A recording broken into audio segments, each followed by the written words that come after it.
মঞ্চে উপবিষ্ট সম্মানিত সংসদ সদস্য অত্র এলাকার কৃতি সন্তান মোহাম্মদ আল্লাহ জহিরুল ইসলাম, মঞ্চে উপবিষ্ট উপজেলা ভাইস চেয়ারম্যান,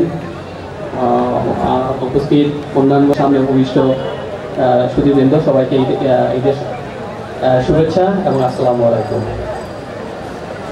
কল্যাণমূলক প্রতিষ্ঠান হিসেবে পরিচালিত হলেও যে জায়গায় এটার সফলতা বা সঠিকভাবে কাজ করতে পেরেছে আমার মনে হয় যে একটা জনসচেতনতা তৈরির ক্ষেত্রে এটা গুরুত্বপূর্ণ অবদান রেখেছে। এই জন্য প্রতি বছর একটি অনুষ্ঠান আয়োজিত হয় এবং কিছু কৃতি ছাত্রছাত্রী আমরা চেষ্টা করি তাদেরকে সংগঠিত করার আমাদের ক্ষুদ্র প্রচেষ্টার মধ্য দিয়ে। এর পেছনের উদ্দেশ্যটি হচ্ছে যে এলাকায় একটা সচেতন এটাকে দূর করার জন্য আমাদের ছোট্ট একটি প্রয়াস।